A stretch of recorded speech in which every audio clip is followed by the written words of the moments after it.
argitanii akkasittiin abeenuuf haadha shurrubbaa taate jechuudha. Waaw waaw dhala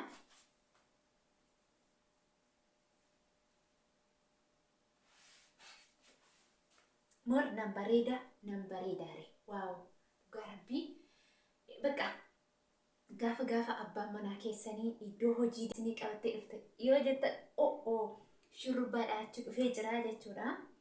Har'a akka ajaa'ibaa kanatti shurrubbaa shaah godhee akkanitti shurrubbaa kiyya dhahee isinitti argisiisuuf dhufeetiin jira jechuudha. Already yani shurrubbaa badaan haadha. Viidiyoon hin dheerata jedheetiin kukkutaa godha jechuudha.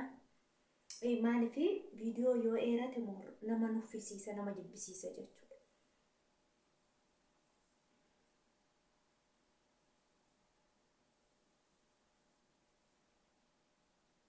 Argaa jirtu miti? Ashamaa harka fuunee jaalatamtoota kabajamtoota maatii chaayinaal abeeluuf nagaa fi araarri jaalalli waaqayyoo lafaaf bakka jirtan golaaf mandara jirtan isiniif haa baay'atu. Hordoftootaa fi jaalatamtoota akkasumallee kabajamtoota maatii chaayinaal abeeluuf Noora baga nagaan dhuftanii anaa dhufu isiniin jedhee jira. Egaa warri haaraa taatan laayik gochuun sabskiraayib sheer gochuun itti lixaa isiniin jedha. Warri immoo durallee laayik sabskiraayibii sheer gochaa turtan immoo galatooma isin jaaladha isin kabaja isinii jechuu jaaladha. Egaa guyyaa har'a abeeluuf maal isinii qabattee dhufte yoo jetta shurrubbaadha achi dhufee jira jechuudha. Har'a akka ajaa'ibaa kanatti shurrubbaa shaah godhee akkanitti shurrubbaa kiyya dhahee isinitti argisiisuuf dhufeetiin jira jechuudha. Already yani shurrubbaa badaan haadhu yeroo hundaa waan ijaaba keessa taa'uuf shurrubbaan baay'ee natti tolu ture. Har'a gaa shurrubbaa shaakaleetiin shurrubbaa kiyya akkana godhee isin agarsiisuuf dhufeetiin jira jechuudha. Mana keenya keessatti otoo mana namaan deemiin otoo birrii takka sumuni dumbulloo tokko osoo hin baasiin mana keenya keessatti akkaataa shurrubbaa ittiin dhahannu isinii qabadhee dhufeetiin jira. Isin immoo laayik gochuudhaan na jajjabeessaa isiniin jedha. Egaa har'a gaa shurrubbaa kiyya yeroo dhabu jechuudha. Haala kanaan yeroo hundumaa rifeensa kiyya akkasin lamatti hira. Maaliif fuulli kiyya dheeraa waan ta'eef jechuudha. Baay'ee asii achi gochuu hin jaaladhu jechuudha rifeensa kiyya. Akkas lamatti godha hijaaba keessallee akkasitti natti tola jechuudha. Maaliif jennaan hijaaba keessa fugguru waan jiruuf rifeensa kiyya badaan haadhu yeroo hundumaa jechuudha. Egaa har'a jechuudha shurrubbaa dhahadha. Shurrubbaa yeroo durbaa koo sana isa yeroo durbaa koo biyyatti shurrubbaa dhahadhu. Ammoo durba miti naan jechuu hedduuyyuu ani hin beeku malee akka sana dhahachuuf qophaa'ee dhufee jira jechuudha. Egaa maaliin godha jettanii na wajjiniin ta'a jechuudha. Asirraan kunuu akkas qabsiisee jira. Kanammoo ani jalarraan jalqaba waan ta'eef jechuudha. Asiin jala kanarraa waan hin jalqabuufi akkasiin ol gilbixi godheetiin gaa abeeluuf waaw shurrubbaa isheen ooftu maashallaa naa jedhame.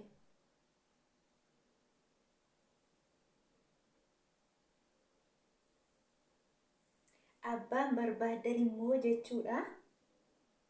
Abbaan barbaadan shurrubbaa dhahachuu heloo abeeluuf yoo jettan abeeluuf akka ajaa'ibaa kanatti isinii oofti jechuudha. Tola baay'een keessan akka dhuftanii dhahattan abdiin qaba jechuudha. Egaa na wajjiniin ta'a. Qaqallistanii xiqqoo ishee filtu jechuudha. Baay'een keessan waan beektanii agaruu namni dhahachuu hin beekne hin jirtanii garuu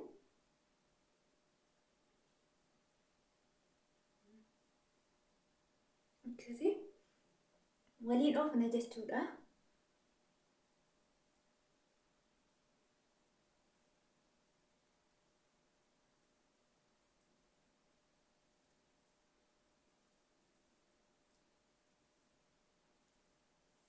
Wiigii malee rifeensa keenya dhahachuu ni dandeenya jechuudha. Mulaazim wiigiin nu barbaachisu. Darbee immoo mana namaa jirraa rifeensa keenya dhahachuu nu barbaachisu kan jettanillee jiraachuu dandeessu. Mana namaa keessa yoo jiraanne of taanee jiraachuu ofitti gammannee qulqullina keenya eeggannee jiraachuun nu fayyada jechuudha. Maaliif jennaan manni namaa galatan qabu yoomillee taanaan mana namaa keessatti galanni hin jiru jechuudha. Waan galanni hin jirree fi keessatti utuma hojiin jiru utuma ulfaatuuti of yaaddachuun dirqama keenya jechuudha. Of yaaddannuu qabna. Ani eessan deema? Silaa kushinaa keessan oolaa, silaa ijaaba keessan oolaa, rifeensa kiyya ijaaba keessa oola jettanii of hin gatiina. Sababiinsa boru yoo galle jechuudha. Yoo har'a asitti shaakalle, yoo har'a of taane, yoo har'a of jaalanne boru yeroo gallullee waan tokko jijjiiraman argisiisnu jechuudha. Hin jijjiiramnu maaliif jennaan gaafa biyya ormaarraa galee namni baay'een hin jijjiirama jechuudha. Bifti isaa hin jijjiirama, istaayiliin isaa yookiin immoo qulqullinni isaa waan adda addaan jijjiirama jechuudha. Never wanta akkasiitu hin taane of taane asumatti asii ostoo qulqullina keenya eegganne asitti waan fe'e yoo shaakalle wanta tokko ofii keenya gochuudhaan yoo of shaakashiisna jechuudha. Namaafis ta'uu ofiisis dhaachuu yoo barree bornuti namaatti hirkannee bullatoon taane hirkattootaaf hirkoo taanaa jechuudha. Sinii galee akkasi kun olaala asitti maani shurrubbaa lamatti hiruu jaaladha jechuudha. Maaliif duratti illee haala kanaan shurrubbaa lamatti hira asitti qarqara isheetti jechuudha. Akkasii lamatti hiru yoo yaaddattu ta'e lamatti hiree akkasittiin dhahanna jechuudha. Durii ishee kanallee qarqara jechuudha. Maaliif aadaa durii deebisuutti jira waan ta'eef ani aadaa durii deebisuutti jira waan ta'eef amma aadaan babal'achaa jira. Kanaafiyyuu argitanii qarqara isaa maalan godhee firee lama.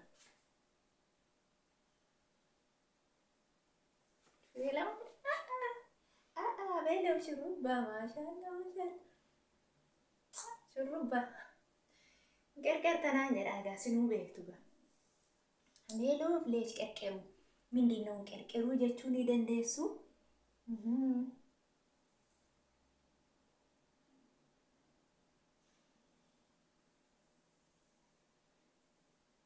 I am no qarqaru sinii galee.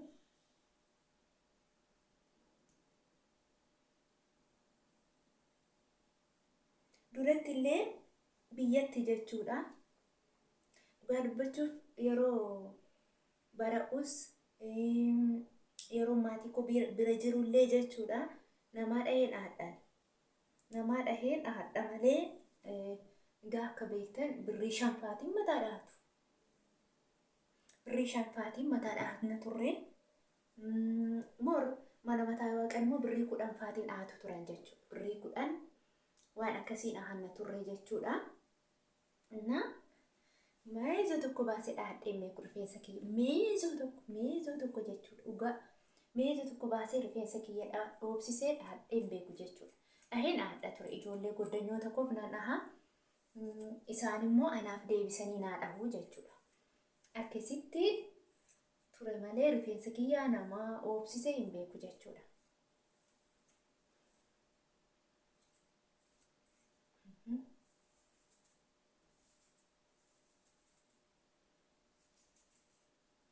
Akkasii waaw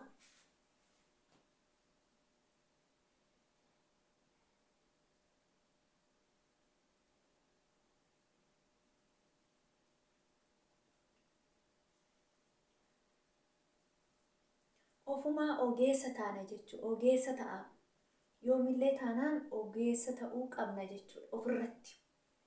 Ofirratti baranna wanta tokko. Edda ofii ogeessa taane immoo namnillee akka ogeessa ta'u shaakashiisnaa jechuudha. Mor isin bareedu wayii nama barsiisaa kun faa barumsadha jechuu dandeessu jechuudha. Garuu dhugaa dubbachuuf barumsadha kun jechuudha. Abbaa beekuuf barumsadha. Nama dhimma koo, nama jiruu koo, nama karoora koo jedhee fi anaaf barumsa jechuudha. Namni tokko tapha keessa qalbii keessa yoo waa xiqqoo na barsiise irra qaba'a jechuudha. Barumsa sana sirriitti qaba'a jechuudha. Innaa galaa jechuudha. Sinii galee kanaaf ogummaan tuffatiina. Ogummaa kan namaaf kennu Waaqayyoodha. Ogummaa siif kenname kan ammoo kunuunsee kan qabatu immoo eenyudha? Siidha jechuudha. Kanaaf iyyuu ogummaa qabnutti haa fayyadamnu isiniin jedha.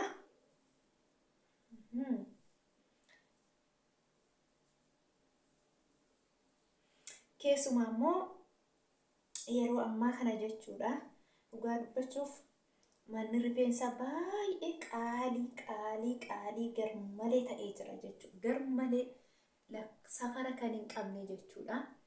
Kanaaf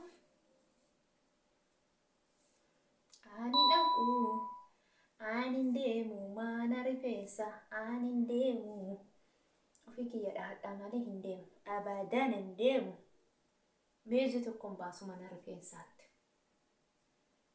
Maal isheen naa dhooftu maali dubartii miti? Maa birrii narraa fudhatti isheen. Kanaaf iyyuu rifeensi harka koo qabatte akkasii. Akkuma sila isinitti agarsiise qarqaratti immoo kun akkas gootu jechuudha.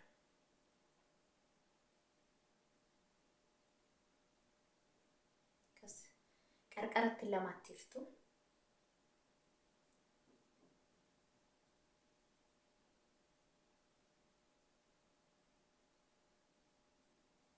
Wow. I am gammadu. Egaa bee waloo maan beektu ja'aga. Amma kun asirra ga'eetiin jira jechuudha.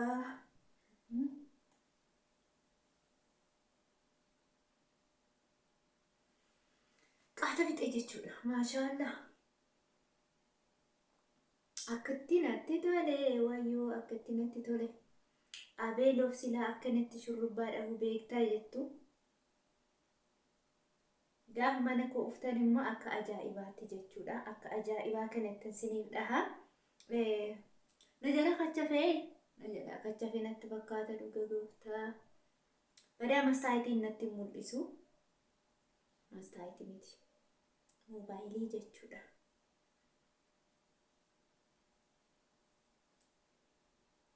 Viidiyoon hin dheerata je'eetiin kukkutaa godha jechuudha. Maaliif viidiyoo yoo dheerate nama nuffisiisa, nama jibbisiisa jechuudha.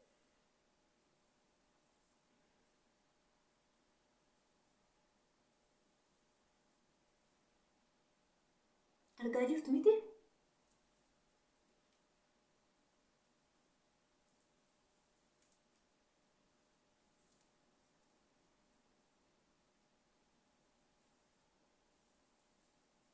Argaa jirtu je'eetiin amana.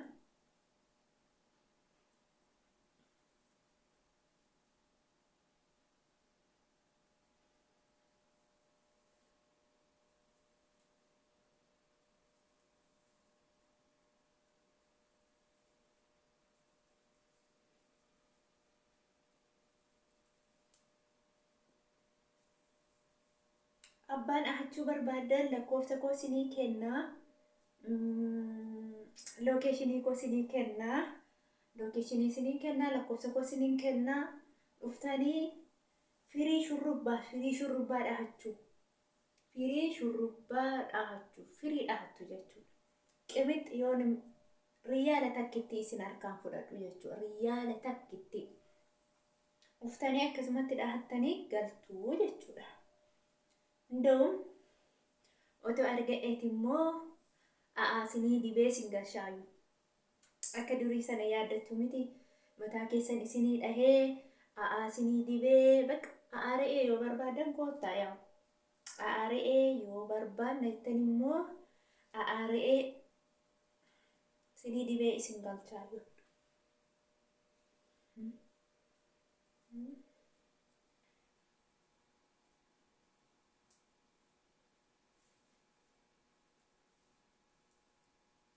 As fuulduratti naannessinee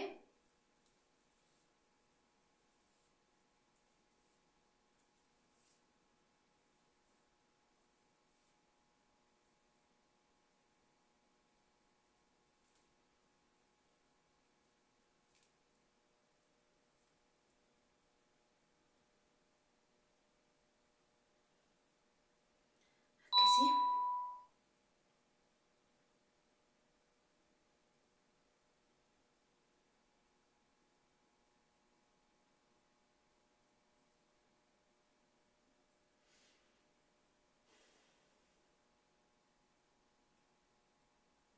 I tired.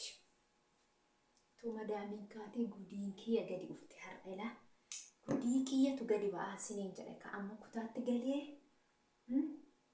Asirraa shurrubbaa shaka. Madaamin abeen hojii hojjechaa jirti jetti. Abeen hojii hojjechu shurrubbaa shaka. Dhugaa dubbii hin beektu. Isheen jechuudha. Abeen tonkolenya. Ay tonkolenya. Asafee.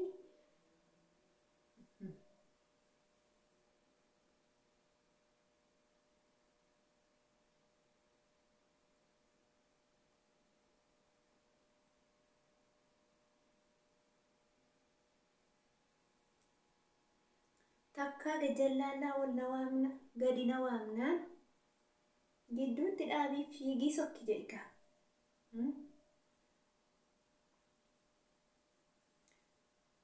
No more chance.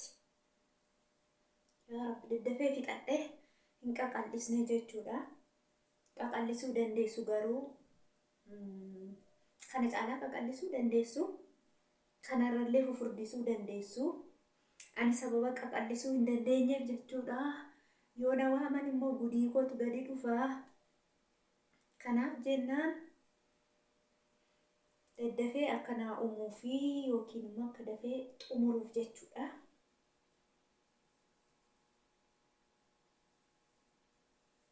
Kasiin alamii koo argaa jechuudha. Alamii kiyya argimoon agarre. Takka biyya yaaddadhu sababiinsa waan biyyatti godhu asitti illee numaa godha jechuudha. Dhadhaanis hin jiraa. Dhadhaa aareeeti malee jechuudha. Aaree sinumaan dibadha.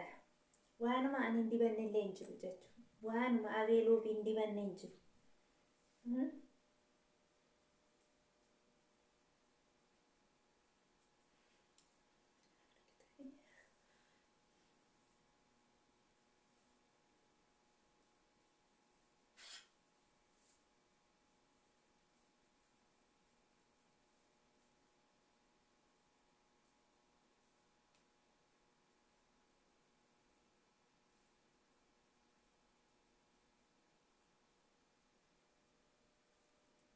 Kasi warri aktiivii yookiin immoo harki keessan aktiiv yaani daddafee shap gochuu beektanis jirtu jechuudha. Narra ol baay'ee rifeensa keessan bareechachuu kan beektan baay'eetu jira jechuudha. Garuu rakkoon keessan maal seetan as baatanii dubbachuu as baatanii waa gochuudha sodaattu malee dhugaa dubbachuuf namoonni baay'een keessan kan isinirraa waa barachuu danda'an.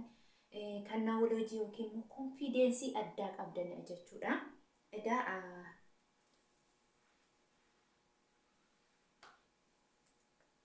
I am happy because my hair is good.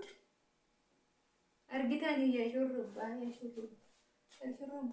shurrubbaa tiyya argitanii. Argitanii shurrubbaa kiyya.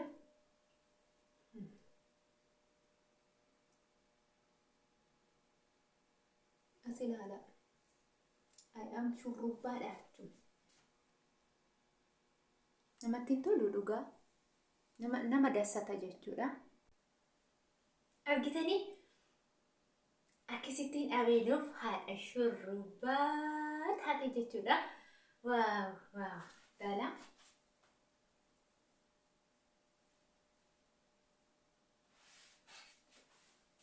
Mor nan bareedaare. Waaw dhugaa Rabbii. Bakka gaafa abbaan manaa keessanii iddoo hojii deemu jechuudha.